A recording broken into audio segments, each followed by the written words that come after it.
নমস্কাৰ, মই শ্ৰী জিতেন কলিতা। মই যোৱা 2 দশক ধৰি ভাৰতীয় জাতীয় কংগ্ৰেছ দলত বিভিন্ন পদত থাকি সেৱা আগবঢ়াই আহিছিলোঁ আৰু আজিৰ তাৰিখত কিছু সময় আগলৈকে মই ৰঙিয়া ব্লক কংগ্ৰেছৰ সাধাৰণ সম্পাদকৰ পদৰ দায়িত্বত আছিলোঁ আৰু কিছু সময় আগতে মই এই জাতীয় কংগ্ৰেছ দলৰ সকলো পদবীৰ পৰা অৰ্থাৎ সাধাৰণ প্ৰাথমিক সদস্যৰ পৰাও মই পদত্যাগ পত্ৰ প্ৰেৰণ কৰিছোঁ। আজিৰ তাৰিখত মই এতিয়া বৰ্তমান ভাৰতীয় জাতীয় কংগ্ৰেছ দলৰ কোনো সদস্য পদ নাই আৰু মই ভাৰতীয় জাতীয় কংগ্ৰেছ দলত নাই। আৰু এইখিনিতে মই উল্লেখ কৰোঁ যে বৰ্তমান ভাৰতীয় জাতীয় কংগ্ৰেছ দলটোৰ কোনো প্ৰাসংগিকতা নাই। এইকাৰণে দলটোত যিটো আভ্যন্তৰীণ খেলসূচীমতে একাংশ ব্যক্তিয়ে কাম কাজ চলাই থাকে, কোনো ধৰণৰ সামাজিক দায়বদ্ধতা নাই, সেয়েহে এই দলটোৰে প্ৰাসংগিকতা নোহোৱা হৈছে।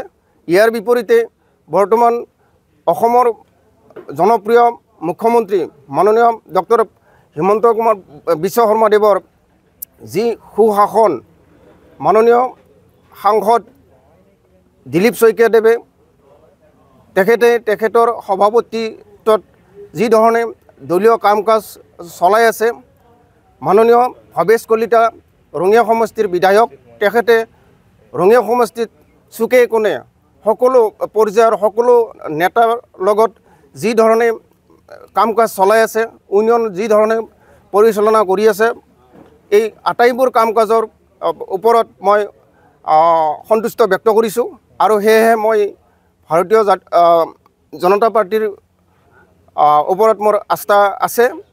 ভৱিষ্যতে মই এই দলৰ কাৰ্যকৰ্তাসকলৰ ওপৰত মই সহযোগিতা আগবঢ়াই যাম আৰু বৰ্তমানে যি পঞ্চায়ত নিৰ্বাচন, এই পঞ্চায়ত নিৰ্বাচনত আমাৰ পাণ্ডুৰী জিলা পৰিষদৰ সদস্যৰ প্ৰাৰ্থী মোৰ ভাতৃপ্ৰতিম নিপন ভূঞাদেৱক প্ৰাৰ্থিত্ব প্ৰদান কৰিছে।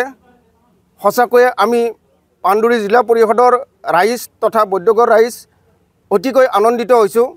তেখেত এজন সঁচা অৰ্থত বহুদিনৰ পৰা সমাজত সামাজিকভাৱে দায়িত্ব পালন কৰি অহা ব্যক্তি। তেখেতক প্ৰতিজন মানুহে আদৰ সন্মান কৰে, তেখেতেও প্ৰতিজন মানুহৰ প্ৰতি সহানুভূতিতা কৰে।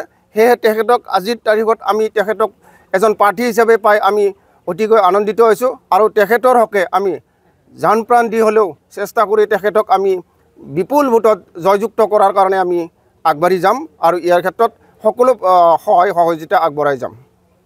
নমস্কাৰ,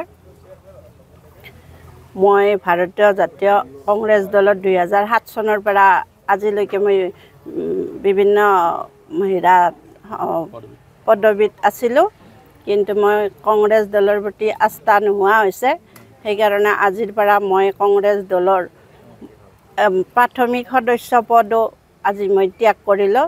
ইতিমধ্যে মই ব্লকৰ সভাপতিলৈ হোৱাটছআপ যোগে প্ৰেৰণ কৰিছোঁ আৰু এই চেগতে মই কংগ্ৰেছ দল বাদ দি মই বৰ্তমান চৰকাৰখনৰ তাৰোপৰি ৰঙিয়া সমষ্টিৰ বিধায়কৰ কাম কাজত বিশেষভাৱে মই সন্তুষ্ট হৈ মই বিজেপি চৰকাৰক ছাপৰ্ট কৰিছোঁ আৰু লগতে যিহেতু এই 2025 চনৰ এই বৈদ্যগড় পঞ্চায়ত নিৰ্বাচন, এই পঞ্চায়ত নিৰ্বাচনত আমাৰ পাণ্ডুৰী জিলা পৰিষদৰ সদস্য মোৰ ভাতৃপ্ৰতিম জন ভূঞা সদস্য প্ৰাৰ্থী পাইছে, গতিকে আমি তাত যথেষ্ট আনন্দিত হৈছোঁ আৰু জন ভূঞা আমি নিপন ভূঞাক হাৰে মূৰে কষ্ট কৰি জিতাম আৰু 100% জিতিবই আৰু তাৰ নেতৃত্বত আমাৰ বৈদ্যগড় পঞ্চায়ত